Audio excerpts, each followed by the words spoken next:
are your favorite poets? That is a question that people ask me all the time. Who's your favorite poet? I always say Wendell Berry. He's my favorite poet for many reasons, but most of all because of the way he talks about the natural world, which is something that I am really connected to. It's my favorite subject matter. I love to read the works of naturalists, and he by far takes the top of the list. I also really love Elizabeth Bishop. Elizabeth Bishop single-handedly helped me choose where to go to college. When I went to visit Florida State, there was a professor there who read her poem In the Waiting Room. If you haven't read that poem, you should, because it changed my whole life. There are a lot of other poets that I love. Most of them are dead. I love all the beats, of course. How could I sit with a typewriter on the streets in public and write poems for people if I didn't love the beats? I love that freedom and the exploration and the strangeness. But I really love poetry that is imagistic, that provides a clear image for the reader to look at and see and imagine and then assign whatever feeling they want to it. I think that poets who can create that kind of atmosphere for the reader are doing a really good job, and that a poet is supposed to be providing something that, yes, has something of their own in it.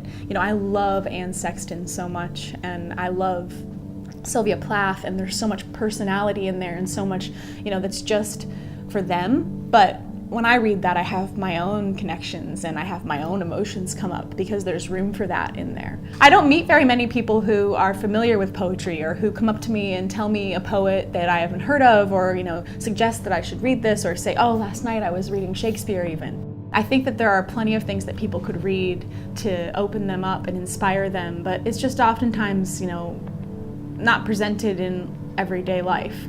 Poetry is not at the forefront anymore. Poets used to be revered. Poets used to be taken into people's homes. Of course, I love Walt Whitman. Everyone should read Walt Whitman. It's a crazy thing to me that not everyone has read Walt Whitman. The people who are the classics, like T.S. Eliot and Yeats, they are the classics for a reason.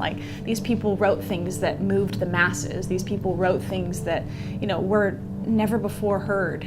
Read poetry out loud. Poetry is such an oral thing. It's meant to be shared verbally. That's why I always try to read a poem, when the person's standing there. There are other street poets, other people who do poetry in the same way that I do, on demand, other poem stores, other party poets, other poets who are for hire. And there are a few, like Zachary Houston, who is the person who gave me Poem Store and gave me the idea to do this. He's an incredible poet. There's a young man in New York also, Lynn Gentry, and he's an incredible poet. So I know poets that haven't been published that are amazing. I had professors in college who are incredible poets, Aaron Ballou, Jenny Grimsley. There are people who are, close to me whose work touches me. My friend Matt Phipps, my friend Natasha Rokas, I could name all these names. But when someone says, who's your favorite poet? I say Wendell Berry. There's no doubt about that. I just recently exchanged a letter with Wendell Berry.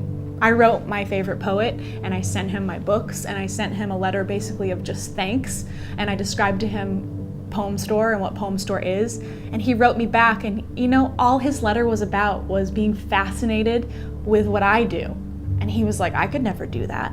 And just the thought of him wondering about Poem Store and this concept of immediate poetry and being so interested in it and kind of showing his total support was like the same feeling as reading one of his poems. So I think if you can find your favorite poets and you can access them readily and you can constantly delve into their world, you can feel that kind of support and that kind of excitement every time you open one of their books.